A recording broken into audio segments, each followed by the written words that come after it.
देशवासियों को एपी मंडल की तरफ से गणेश महोत्सव की शुभकामना। दोस्तों, 4-5 दिन पहले मैंने एक चैलेंज दिया था अपने दर्शकों को। ये तो जरूर है कि चैलेंज आप देश में नहीं कर पाएंगे, कुछ एक लोग के बीच में ही आपकी चैलेंज लोग देखेंगे या नहीं देखेंगे। खैर, एनीवे, मैंने पूछा था कि आप सनातनी हैं, वैदिक हैं, हिंदू हैं, सब कुछ हैं, क्या आप बता सकते हैं गणेश जी की प्रतिमा का डिस्क्रिप्शन? बड़ा ही अजीब बात है। मैं उसमें पढ़ने वाला नहीं हूँ कि पार्वती जी का क्या हुआ था, तो सर काट दिए थे शिव जी, तो फिर जो है उनको जो है वो सब मैं नहीं बात करना चाहता। मैं बात करना चाहता हूँ कि गणेश जी ही एकमात्र देवता है जिन्हें राजा की तरह जो है सिंहासन पे बैठाया गया है।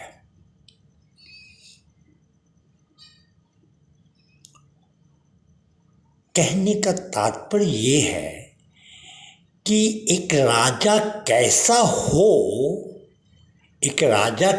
हो वो उनके प्रतिमा में दिखलाई पड़ता है। आई एम सॉरी, एक बात मैं पहले बता दूं कि ये मेरी अपनी एनालिसिस नहीं है। 40 साल पहले नागपुर स्टेशन में एक सज्जन से मुलाकात हो गई थी ट्रेन जर्नी के दौरान। ये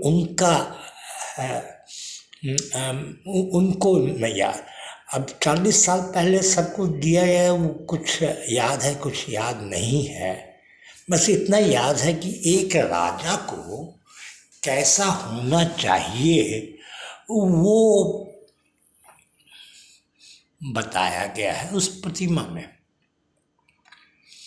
एक हाथ में लड्डू है, 4 हाथ हैं, एक हाथ में लड्डू है, एक हाथ में कमल है, एक हाथ आशीर्वाद के लिए उठा है और एक हाथ जो है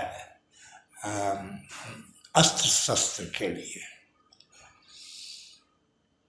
और आपने गौर किया होगा उनका बदन जो है थुल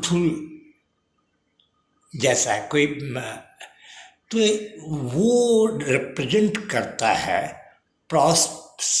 प्रॉस्पेरस किंग के लिए। जो बॉडी में इधर उधर चर्बी है ना, वो है अ प्रॉस्पेरस किंग।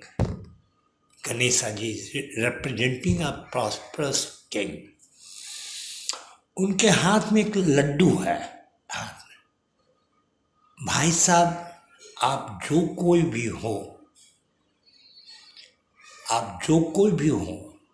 अगर आप गणेश जी के दरबार में पहुंच गए हैं तो आपका स्वागत लड्डू से होना है।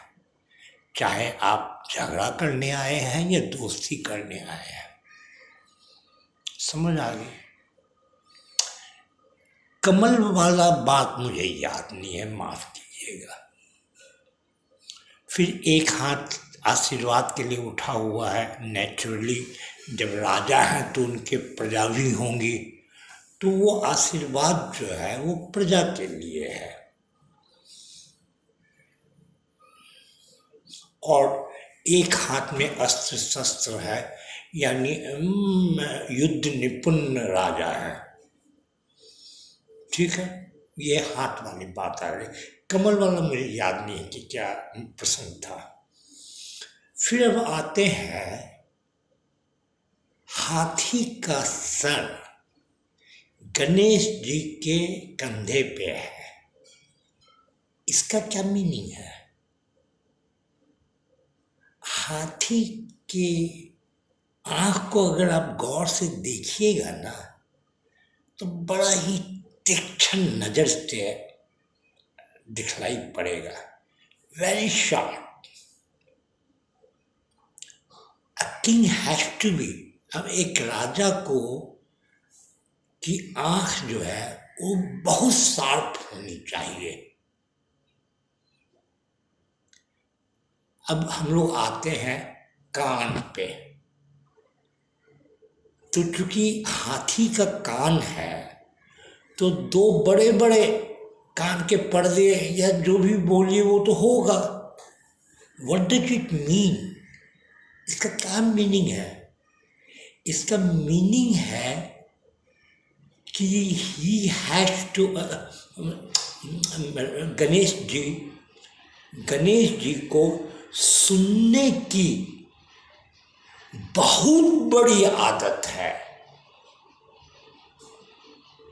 एक राजा को सुनना is important, very very important. फिर आते हैं सूंड पे। अब वो जो सूंड है, ट्रंक जो है, उसका तात्पर्य होता है कि उसको जमीनी लेवल का नॉलेज रहता है। वो राजा जिसको जमीनी हालात का नॉलेज रहेगा वही समृद्ध राजा हो पाएगा। ये सुन की हो गई, आँख की भी मैं बोल दिया और कान की भी मैं बोल दिया।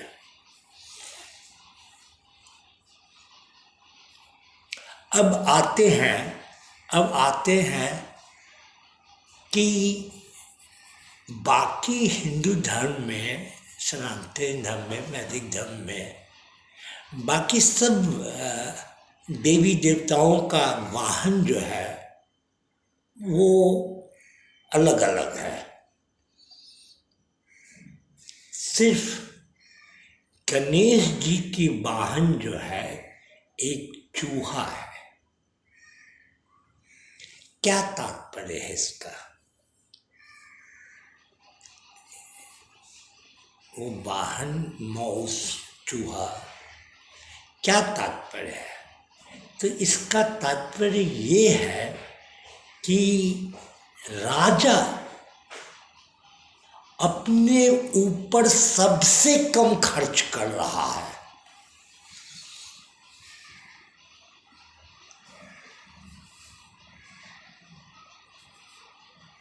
अपने ऊपर, चाहे उन्हें जहाँ जाना हो या कपड़े पहनने हो या जो भी ये खर्च, एक राजा का खर्च तो वहन करेगा उसका राज्य एक राजा के खर्चे का वहन करेगा। ऐसे हालात में राजा जो है वो अपने ऊपर सबसे कम खर्च करे, तभी जो है ना वो माउस, चूहा वाली बात आती है कि भारी भरकम शरीर होने के बावजूद भी गणेश महाराज का वाहन जो है वो चूहा। चलिए, मैं ये बात 4-5 दिन पहले चैलेंज किया था, और ऐसा नहीं है कि मुझे ही नॉलेज है। हो सकता है मेरे जो सोशल मीडिया पे जो मैंने फेसबुक पे मैंने जो चैलेंज दिलवाया था वो उन लोगों तक ना पहुंचा हो जिनको ये जानकारी हो। तो मैं कोई ऐसा क्लेम नहीं कर रहा, बस टाइम पास कर रहे हैं यार, और करना क्या है। 66 वर्ष उम्र है, टाइम नहीं करता है। एंजॉय, आप आनंद ले गणेश महोत्सव का, और जरा अगर कुछ शिक्षा इससे मिली हो तो अपनाने की कोशिश कीजिएगा। इसके साथ ही मैं अपना ये वीडियो बंद करता हूँ।